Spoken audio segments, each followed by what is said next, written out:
നമസ്കാരം. മെട്രോ മാറ്റിനിയിലേക്ക് സ്വാഗതം. മലയാള സിനിമയിലെ മികച്ച താര ജോഡികളാണ് ദിലീപും കാവ്യ മാധവനും. കാവ്യയും ദിലീപിനെയും സംബന്ധിച്ച് എന്ത് വാർത്തകളും ആരാധകർക്ക് ആഘോഷമാണ്.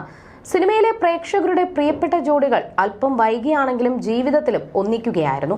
ആദ്യ വിവാഹബന്ധം വേർപിരിഞ്ഞ ശേഷമാണ് ദിലീപും കാവ്യയും ഒന്നിക്കാനുള്ള തീരുമാനം എടുക്കുന്നത്. ഇവരുടെ ഓൺ സ്ക്രീൻ കെമിസ്ട്രി കൈയടിച്ചവരെല്ലാം ആഘോഷമാക്കിയ വിവാഹമായിരുന്നു ഇത്. ഇപ്പോഴിതാ ദിലീപ് കാവ്യ മാധവൻ വിവാഹം നടക്കാൻ പാടില്ല എന്ന് മുന്നറിയിപ്പ് നൽകിയിരുന്നു എന്ന് പറയുകയാണ് കലിയുഗ ജ്യോത്സ്യൻ എന്നറിയപ്പെടുന്ന ഡോക്ടർ സന്തോഷ് നായർ. ദിലീപുമായി ബന്ധപ്പെട്ട് നേരത്തെ കലിയുഗ ജ്യോത്സ്യൻ നടത്തിയ മറ്റു ചില പ്രവചനങ്ങൾ വൈറലായിരുന്നു. ദിലീപിന് കാരാഗ്രഹവാസം ഉണ്ടാകുമെന്നും നടിയെ ആക്രമിച്ച കേസിൽ നിന്നും രക്ഷപ്പെടുമെന്നും പ്രവചിച്ചിരുന്നുവെന്നും ഒരു മാധ്യമത്തിന് നൽകിയ അഭിമുഖത്തിൽ കലിയുഗ ജ്യോത്സ്യൻ പറഞ്ഞിരുന്നു.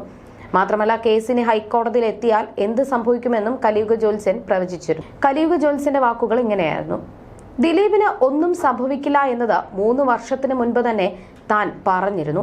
കലിയുഗ ജ്യോതിഷിയുടെ പ്രവചനം എന്ന് അന്ന് എല്ലാ ചാനലുകളും വാർത്ത കൊടുത്തിരുന്നു. ദിലീപിന് 3 കല്യാണത്തിന് യോഗമെന്നും പറഞ്ഞിരുന്നു. അത് 3ഉം കഴിഞ്ഞു. ആദ്യത്തേത് സൈലന്റ് ആയിരുന്നു.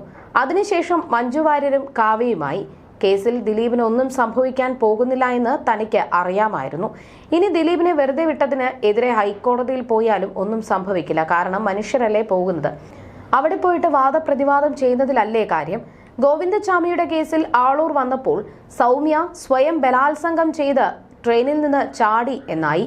അങ്ങനെ എത്രയെത്ര വിധികൾ ഈ രാജ്യത്ത് വരുന്നു. അത് വക്കീലിന്റെ കഴിവും സാമർഥ്യവും കൊണ്ടും തെളിവുകളുടെ അടിസ്ഥാനത്തിലുമാണ്. കോടതിക്ക് എന്ത് ചെയ്യാൻ സാധിക്കും? ഹാജരാക്കുന്ന തെളിവുകളാണ് കോടതി നോക്കുന്നത്. ഏത് രാജ്യത്ത് പോയാലും അങ്ങനെയാണ്. അവിടെയാണ് വക്കീലിന്റെ സാമർഥ്യവും കഴിവും. അന്ന് ദിലീപിന് കണ്ടകശനിയും കാവ്യയ്ക്ക് 7.5 കണ്ടകശനിയുമുള്ള കാലത്ത് അവരുടെ ഒരു ബന്ധു തന്നെ വിളിച്ചിരുന്നു.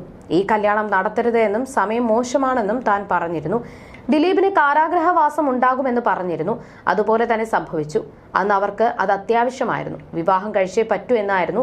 ഇവർ ചേർന്നത് തന്നെ ഇത്തരം ഒരു സാഹചര്യത്തിലായിരുന്നു എന്നും കലിയുഗ ജ്യോത്സ്യൻ പറഞ്ഞിരുന്നു. അതേസമയം നടി ആക്രമിക്കപ്പെട്ട കേസിൽ കുറ്റവിമുക്തമാക്കപ്പെട്ടതിന് പിന്നാലെ മുൻ ഭാര്യ മഞ്ജു വാര്യരെ ഉന്നം വെച്ചായിരുന്നു ദിലീപിന്റെ പ്രതികരണം. മഞ്ജു പറഞ്ഞ വാക്കുകളിൽ നിന്നാണ് ഗൂഢാലോചന തന്നിലേക്ക് വന്നത് എന്നായിരുന്നു താരം പറഞ്ഞത്. അതേസമയം മഞ്ജുവിനോട് ദിലീപിനുള്ള പകയാണ് ഇത് വ്യക്തമാക്കുന്നത് എന്നായിരുന്നു നടിയെ അനുകൂലിച്ചവർ പറഞ്ഞത്.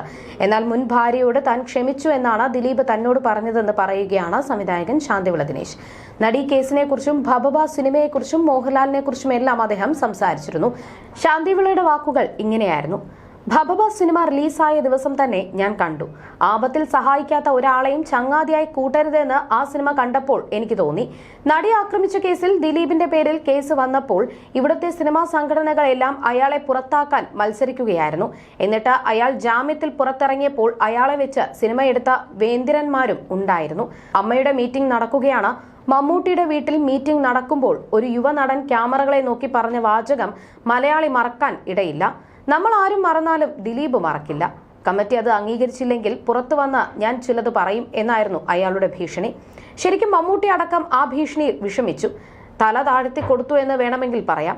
ഞാനടക്കം സുരേഷ് ഗോപി അടക്കം ഏറ്റിട്ട് നടക്കാത്ത അമ്മയ്ക്ക് ഫണ്ട് ഉണ്ടാക്കാൻ എടുക്കാനിരുന്ന സിനിമ ഏറ്റെടുത്ത് നടത്തുക മാത്രമല്ല, ആ സിനിമ പരാജയപ്പെട്ടാലും വിജയിച്ചാലും ഞാൻ 5 കോടി രൂപ അമ്മയ്ക്ക് ലാഭവിഹിതമായി തരാമെന്ന് ഏറ്റ ആളാണ് ദിലീപ്.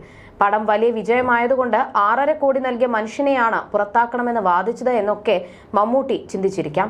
കോടതി 8.5 വർഷത്തിന് ശേഷം ദിലീപിനെ വിട്ടയച്ചത് കേട്ടപ്പോഴെങ്കിലും ആലപ്പി അഷ്റഫ് കാണിച്ച മര്യാദ പോലും ഈ വാചകങ്ങൾ അടിച്ച ഒരു നടനും കാണിച്ചില്ല. ആലപ്പി അഷ്റഫ് പറഞ്ഞു: ഞാൻ നിങ്ങളെ ഒരുപാട് എതിർത്തു. കാരണം നിങ്ങൾ എന്റെ 2 കഥ കേട്ടിട്ട് എനിക്ക് ഡേറ്റ് തരാതെ എന്നെ പറ്റിച്ചതിന്റെ ദേഷ്യത്തിലാണ് ഞാൻ എതിർത്തത്. പക്ഷേ കോടതി നിങ്ങളെ നിരപരാധിയെന്ന് പറഞ്ഞ് പുറത്തുവിടുമ്പോൾ ഞാൻ സോറി പറയുന്നു. അത്രയും മാന്യത അയാൾ കാണിച്ചു. പക്ഷേ കമ്മിറ്റി കഴിഞ്ഞ് പുറത്തു വരട്ടെ, ഇപ്പോൾ ഞാൻ കാണിച്ചു തരാമെന്നൊക്കെ പറഞ്ഞു പോയവൻ ഈ വിധി വന്ന ശേഷവും പോലും മിണ്ടിയിട്ടില്ല. എനിക്ക് തെറ്റുപറ്റിയെന്ന് ഒരു വാക്കെങ്കിലും പറഞ്ഞില്ല. ഞാൻ പറഞ്ഞതുകൊണ്ടാണ് അദ്ദേഹത്തെ പുറത്താക്കിയത്. അതിലെനിക്ക് വിഷമമുണ്ട് എന്നൊരു വാക്കുപോലും പറഞ്ഞില്ല.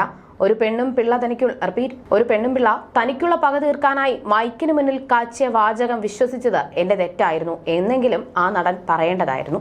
മലയാളത്തിലെ ലേഡി സൂപ്പർ സ്റ്റാർ തേങ്ങ എന്നൊക്കെ പറഞ്ഞ് നടക്കുന്നില്ലേ? അവർ പറഞ്ഞത് വിശ്വസിച്ചതുകൊണ്ടാണ് ദിലീപാണ് എന്നൊക്കെ പറഞ്ഞ് ഈ കേസ് വന്നത്. വിധി വരെ സമദൂരം പാലിച്ച ആളായിരുന്നല്ലോ മോഹൻലാൽ.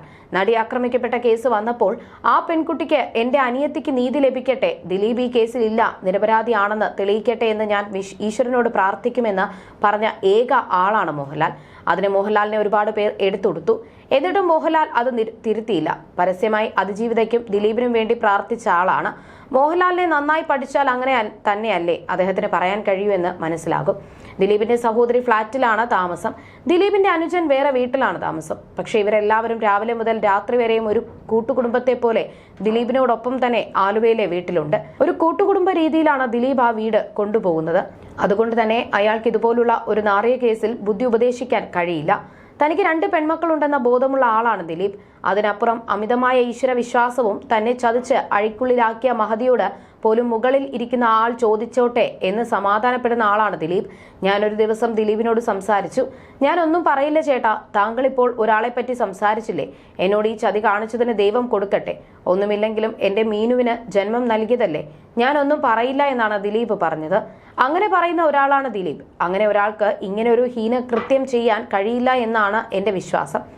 എന്തു പറഞ്ഞാലും ദിലീപിന്റെ ജനപ്രിയതയെയും ബിസിനസ്സുകളെയും അഭിമാനത്തെയും സമ്പത്തിനെയും ഒക്കെ തകിടം മറിച്ചതാണ് അതിജീവിതയുടെ കേസ്. പുതിയ ചിത്രത്തിൽ ലാലേട്ടൻ ഒരു വേഷം ചെയ്താൽ സിനിമയുടെ തലവര തന്നെ മാറുമെന്ന് ദിലീപ് ചിന്തിക്കുക സ്വാഭാവികമാണ്. ഗോകുലം ഗോപാലേട്ടൻ എത്ര കോടി മുടക്കിയാലും അത് തിരിച്ചുപിടിക്കാൻ കഴിയുമെന്ന് അയാൾക്ക് തോന്നിയിരിക്കാം. ഭബബയിൽ ചെറുതും വലുതുമല്ലാത്ത വേഷം ചെയ്തത് കാശിന്റെ ആർത്തിയിൽ ആയിരുന്നില്ല മോഹൻലാൽ സഹകരിച്ചതെന്നാണ് എന്റെ വിശ്വാസം. ദിലീപിനെ സഹായിക്കുക എന്നത് തന്നെയാകും കാരണം. ദിലീപെ, മോഹൻലാൽ എന്ന വലിയ മനുഷ്യന്റെ മഹത്വം നിങ്ങൾ എന്നും ഓർക്കണം.